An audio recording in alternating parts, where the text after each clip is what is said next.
Hello दोस्तों और प्यारे मित्रों, गुलविंदर जी के स्टडी में आप सभी का एक बार फिर से स्वागत है। दोस्तों, इस वीडियो में हमने एसएससी परीक्षाओं में बार बार पूछे जाने वाले 30 ऐसे महत्वपूर्ण जनरल नॉलेज के प्रश्न हमने बताए हैं जिनका परीक्षाओं में पूछे जाने की संभावनाएं बहुत ही ज़्यादा रहती है। तो अगर आप एसएससी की तैयारी कर रहे हैं तो प्लीज़ इस वीडियो को पूरा देखिएगा और इसमें बताए हुए प्रश्नों को आप जरूर नोट कर लीजिएगा, क्योंकि ये आपके परीक्षाओं के लिए बहुत ही ज़्यादा महत्वपूर्ण साबित होंगे। वीडियो में आगे बढ़ने से पहले आपसे एक छोटा सा रिक्वेस्ट करता हूं दोस्तों, अगर आप भी SSC, railway, banking, army, police या फिर किसी भी तरीके के सरकारी नौकरियों की परीक्षाओं की यदि आप तैयारी कर रहे हैं तो फिर हमारे चैनल गुलविंदर जी के स्टडी को अभी सब्सक्राइब कर ले, क्योंकि परीक्षाओं में पूछे जाने वाले महत्वपूर्ण करंट अफेयर के जनरल नॉलेज के वीडियोस हम डालते रहते हैं। तो आइए दोस्तों, आज के क्लास के पहले प्रश्न की तरफ हम बढ़ते हैं। पहला प्रश्न है दोस्तों, प्रश्न है इटली का राष्ट्रीय चिन्ह क्या है। तो दोस्तों यहाँ पर राष्ट्रीय चिन्ह पूछा गया है और ये एसएससी एमटीएस का जो है प्रश्न है दोस्तों, 2021 के परीक्षा में पूछा गया है। तो इटली का राष्ट्रीय चिन्ह दोस्तों सफ़ेद ईगल को माना जाता है। तो ऑप्शन ए यहाँ पर सही होगा, सफ़ेद ईगल। प्रश्न नंबर 2 है दोस्तों, कौन सा देश है जिसका नाम डाक टिकट पर नहीं होता। तो दोस्तों यहाँ पर देश का नाम पूछा गया है जिनके डाक टिकट पर देश का नाम नहीं होता है। तो दोस्तों बता दें, यूनाइटेड किंगडम, जिसे हम ब्रिटेन भी कहते हैं, इस देश का नाम जो है उनके डाक टिकट पर नहीं होता है। तो ऑप्शन बी यहाँ पर सही होगा, यूनाइटेड किंगडम। आइए अगले प्रश्न की तरफ बढ़ते हैं। प्रश्न नंबर 3 है दोस्तों, प्रश्न नंबर 3 है, किस देश को समुद्र की रानी की उपाधि दी गई है। तो दोस्तों समुद्र की रानी जो है फ्रांस देश को जो है दी गई है। तो दोस्तों यहाँ पर ऑप्शन ए बिल्कुल सही होगा, फ्रांस। दोस्तों ये एसएससी एमटीएस के प्रश्न हैं। आइए अगले प्रश्न की तरफ हम बढ़ते हैं। अगला प्रश्न है दोस्तों, फोडोंग मठ डेक्स में स्थित है, यानी कि दोस्तों कहाँ पर स्थित है फोडोंग मठ। मठ जहाँ पर बुद्धों का जो है ना आश्रम होता है दोस्तों। तो अगर बात करें फोडोंग मठ, वो सिक्किम में है। ठीक है, तो ऑप्शन डी यहाँ सही हो जाएगा, सिक्किम। आइए अगले प्रश्न की तरफ बढ़ते हैं, प्रश्न नंबर 5 की तरफ। प्रश्न नंबर 5 है दोस्तों, सबसे तेज टैग लाइन का प्रयोग कौन करता है। तो यहाँ टैग लाइन जो है बताना है, कौन सा न्यूज़ चैनल जो है सबसे तेज टैग लाइन का इस्तेमाल करता है। तो दोस्तों ऑप्शन डी यहाँ सही हो जाएगा, आज तक। आज तक जो न्यूज़ चैनल है सबसे तेज टैग लाइन जो है देने वाला चैनल है। तो ऑप्शन डी यहाँ सही हो जाएगा, आज तक।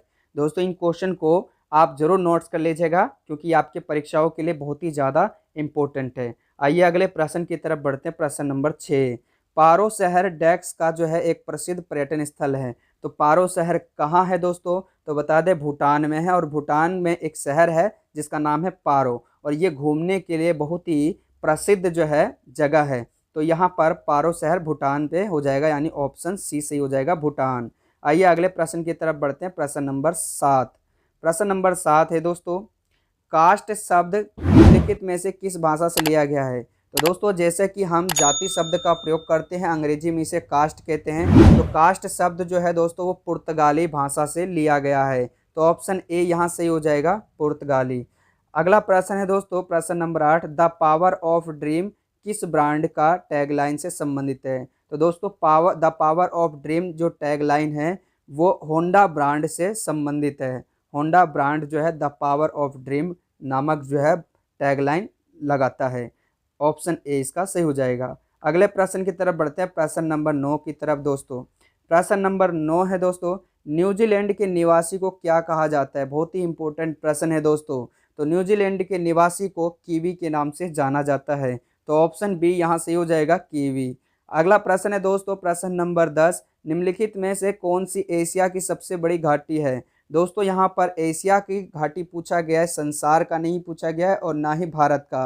तो एशिया की सबसे जो बड़ी घाटी है वह है डांग घाटी। तो ऑप्शन बी यहाँ सही हो जाएगा दोस्तों, डांग घाटी। अगले प्रश्न की तरफ बढ़ते हैं, प्रश्न नंबर 11 की तरफ।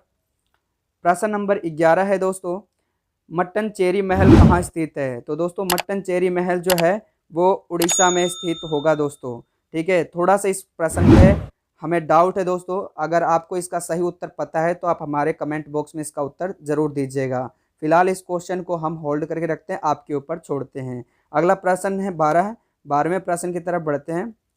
प्रश्न नंबर 12 है दोस्तों, चंदन डैक्स का एक राज्य वृक्ष है। तो दोस्तों चंदन जो है वो कर्नाटक राज्य का एक राज्य वृक्ष माना जाता है। तो ऑप्शन डी यहाँ से हो जाएगा कर्नाटक। प्रश्न नंबर 13, निम्नलिखित में से कौन सा राज्य कॉफी का सबसे बड़ा उत्पादक है। तो दोस्तों कॉफी का उत्पादक भी कर्नाटक राज्य सबसे ज़्यादा करता है। तो ऑप्शन डी यहाँ से हो जाएगा कर्नाटक। दोस्तों वीडियो पसंद आए तो प्लीज़ इसे ज़्यादा से ज़्यादा लोगों तक शेयर कीजिएगा और लाइक ज़रूर कीजिएगा। अगले प्रश्न की तरफ बढ़ते हैं, प्रश्न नंबर 14 की तरफ। प्रश्न नंबर 14 है दोस्तों, हेमकुंड साहिब गुरुद्वारा किस राज्य में स्थित है। तो दोस्तों हेमकुंड साहिब गुरुद्वारा जो है उत्तराखंड में स्थित है। तो ऑप्शन सी यहाँ से हो जाएगा उत्तराखंड। प्रश्न नंबर 15, निम्नलिखित में से कौन सा महाराष्ट्र का एक राज्य वृक्ष है। तो दोस्तों महाराष्ट्र राज्य का जो राज्य वृक्ष है वो आम माना जाता है। तो ऑप्शन डी यहाँ से हो जाएगा आम। प्रश्न नंबर 16 की तरफ बढ़ते हैं। प्रश्न नंबर 16 है दोस्तों, तोसगों झील भारत के किस राज्य में स्थित है। तो दोस्तों तोसगों झील जो है भारत के वो नागालैंड राज्य में स्थित है। तो दोस्तों इसका उत्तर हो जाएगा नागालैंड। प्रश्न नंबर 17, 15 जनवरी को कौन सा दिवस मनाया जाता है। दोस्तों प्रश्न को बड़े ध्यान से आपको देखना है, पढ़ना है, उसके फिर उत्तर देना है।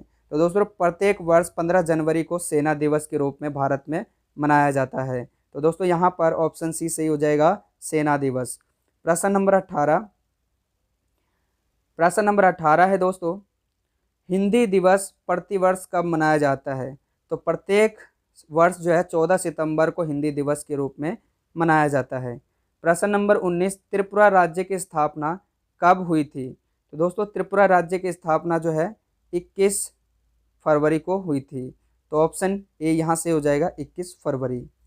प्रश्न नंबर 20 की तरफ बढ़ते हैं। प्रश्न नंबर 20 है दोस्तों, भारत का पहला इंजीनियरिंग कॉलेज कहाँ पर स्थापित हुआ था। तो दोस्तों भारत का पहला इंजीनियरिंग कॉलेज जो है वो रुड़की में हुआ था। तो ऑप्शन बी यहाँ से हो जाएगा रुड़की। प्रश्न नंबर 21, भारत रत्न प्राप्त करने वाला पहला गैर भारतीय कौन था। तो दोस्तों पहला गैर भारतीय जो है वो खान अब्दुल गफ्फार खान थे। इसका उत्तर हो जाएगा ऑप्शन सी खान अब्दुल गफ्फार खान। अगले प्रश्न की तरफ बढ़ते हैं, प्रश्न नंबर 22 की तरफ। प्रश्न नंबर 22 है दोस्तों, मानव सेवा पुरस्कार किसकी याद में दिया जाता है। तो दोस्तों मानव सेवा पुरस्कार जो है राजीव गांधी की याद में दिया जाता है। प्रश्न नंबर 23, ज्ञानपीठ पुरस्कार से सम्मानित प्रथम महिला कौन थी। तो दोस्तों ज्ञानपीठ पुरस्कार जो है सबसे पहले आशापूर्णा देवी को दिया गया था। तो ऑप्शन बी यहाँ से हो जाएगा आशापूर्णा देवी। प्रश्न नंबर 24 की तरफ बढ़ते हैं। प्रश्न नंबर 24 है दोस्तों, भूटान का राष्ट्रीय खेल क्या है। तो दोस्तों भूटान राज्य का भूटान देश का जो राष्ट्रीय खेल है वो तीरंदाजी है दोस्तों। तो ऑप्शन ए यहाँ से हो जाएगा तीरंदाजी। प्रश्न नंबर 25 की तरफ बढ़ते हैं। प्रश्न नंबर 25 है, यूएसए का प्रसिद्ध खेल कौन सा है। तो दोस्तों यूएसए का जो प्रसिद्ध खेल है वो बेसबॉल माना जाता है। तो ऑप्शन बी यहाँ से हो जाएगा बेसबॉल। प्रश्न नंबर 26, प्रथम महिला जो लोकसभा अध्यक्ष बनी थी। तो दोस्तों लोकसभा अध्यक्ष भारत की जो है पहली महिला जो है मीरा कुमार बनी थी। तो ऑप्शन बी यहाँ से हो जाएगा मीरा कुमार।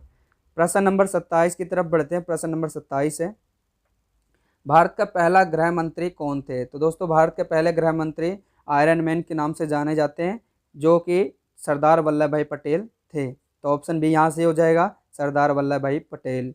प्रश्न नंबर 28, कौन सी नदी दक्षिण भारत में गंगा के नाम से जानी जाती है। तो दोस्तों गोदावरी नदी को दक्षिण भारत में गंगा के नाम से जानी जाती है। तो ऑप्शन डी यहाँ से हो जाएगा गोदावरी। प्रश्न नंबर 29 की तरफ बढ़ते हैं दोस्तों। प्रश्न नंबर 29 है, भारत में सबसे बड़ा पशुओं का मेला कहाँ लगता है। तो दोस्तों भारत में पशुओं का मेला सबसे बड़ा जो है सोनपुर में लगता है। तो ऑप्शन डी यहाँ से हो जाएगा सोनपुर। प्रश्न नंबर 30, भारत का बोस्टन किसे कहा जाता है। दोस्तों तो भारत का बोस्टन जो है गुजरात के महत्वपूर्ण शहर अहमदाबाद को कहा जाता है। तो ऑप्शन ए यहाँ से हो जाएगा अहमदाबाद। दोस्तों ये एसएससी में पूछे जाने वाले 30 ऐसे प्रश्न थे जो बार बार पूछे जाते हैं। आपको वीडियो कैसा लगा हमें कमेंट करके ज़रूर बताएं दोस्तों। अगर आप चैनल पे नए हैं तो प्लीज़ हमारे चैनल को सब्सक्राइब कर ले, बेल आइकन को ऑन कर ले, ताकि आने वाली सही वीडियो की नोटिफिकेशन आप तक सबसे पहले पहुंच सके। दोस्तों आज के क्लास में आपके लिए एक क्वेश्चन है कि स्वतंत्र भारत के पहले गवर्नर जनरल कौन थे। दोस्तों प्रश्न को दोबारा सुनिए, स्वतंत्र भारत के पहले भारतीय गवर्नर जनरल कौन थे। दोस्तों आप अपना जवाब हमारे कमेंट बॉक्स में ज़रूर दीजिए, हम आपके कमेंट का इंतजार करेंगे। मिलते हैं एक नए वीडियो के साथ, तब तक के लिए जय हिंद।